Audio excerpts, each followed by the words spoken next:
उसमें हम लोग कैलकुलेशन में अटक जाते हैं या कैलकुलेशन में बहुत ज्यादा टाइम लगाते हैं।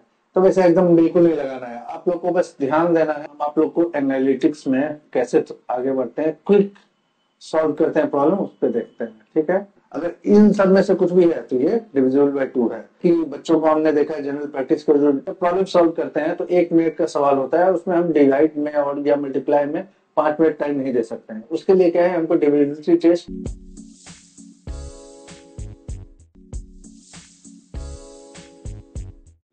हेलो बच्चों, आज हम आप लोग को एनालिटिक्स में कैसे आगे बढ़ते हैं, क्विक सॉल्व करते हैं प्रॉब्लम, उस पर देखते हैं। ठीक है, तो जैसे जनरली होता क्या है कि प्रॉब्लम सॉल्विंग जो होते हैं उसमें हम लोग कैलकुलेशन में अटक जाते हैं या कैलकुलेशन में बहुत ज्यादा टाइम लगाते हैं। तो वैसे एकदम बिल्कुल नहीं लगाना है, आप लोग को बस ध्यान देना है कि प्रॉब्लम क्या है। ठीक है, और कैसे फास्ट कर सकते हैं, हम आंसर के नजदीक कैसे पहुंच सकते हैं। जैसे कुछ मल्टीप्लिकेशन अगर लंबा है तो हम मल्टीप्लिकेशन के लिए कोई जरूरी नहीं है कि सारा मल्टीप्लाई करें। जैसे एक देखते हैं एग्जांपल कि 2 5 6 7 है और इंटू अगर 8 9 6 है। ठीक है, तो ऐसा कुछ है मल्टीप्लिकेशन।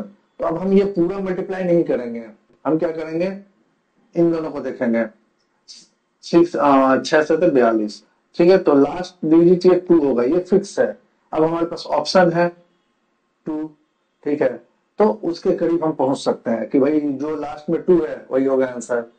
तो ये सब चीजें आपको छोटी छोटी चीजें ध्यान में रखनी है, इससे आप समय बचा सकते हैं। ठीक है, ये हर जगह कारगर नहीं होगा, लेकिन बहुत जगह आपको ये बहुत काम का चीज आएगा।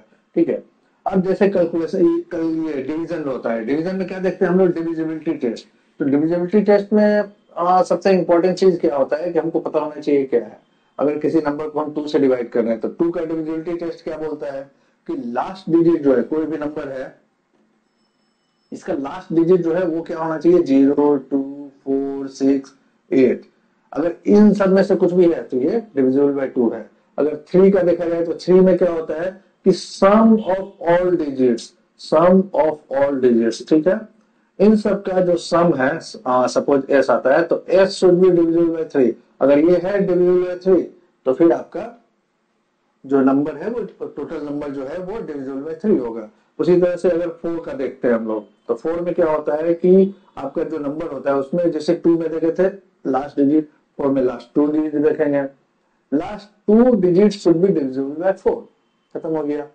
ठीक है, तो ये 4 है तो ये पूरा नंबर डिविजिबल बाय 4 हो गया। तो 5 में देखेंगे तो 5 बहुत सिंपल है, इसमें क्या है, लास्ट डिजिट क्या होना चाहिए, 0 या 5, बस। तो ये देखिए, आप इतना देख लीजिए, आपको डिवीजन पता चल जाएगा किससे हमको डिवाइड करना है। अब होता है क्या कि बच्चों को हमने देखा है जनरल प्रैक्टिस को जो ये फ्रैक्शन होता है, फ्रैक्शन में जैसे 2 7 8 9 ऐसा डाल दिए और डिवाइडेड बाय अगर 16 डाल दिए तो ये अटक जाते हैं कि डिविजन होगा कि नहीं, कैसे होगा, क्या होगा, और उसको पूरा डिवाइड करते हैं और फिर उनको दिक्कत होता है। तो हमको क्या है कि अगर 16 है तो हम देखेंगे बस इस लास्ट 4 डिजिट। ठीक है, 2 में लास्ट डिजिट होता है, 4 में लास्ट 2 डिजिट, 8 में लास्ट 3 डिजिट और 16 में लास्ट 4 डिजिट। ठीक है, ये सब बेसिक चीजें हैं, अभी हमने 5 तक देखा है। नेक्स्ट सीरीज में आपको हम बाकी का दिखाते हैं। हेलो बच्चों, तो हमने लास्ट क्लास में देखा था कि डिविजिबिलिटी टेस्ट क्यों इम्पोर्टेंट है, क्यों फ्रैक्शन में या फिर किसी भी डिवीजन में हम लोग को डिविजिबिलिटी टेस्ट की बहुत ज्यादा जरूरत होती है।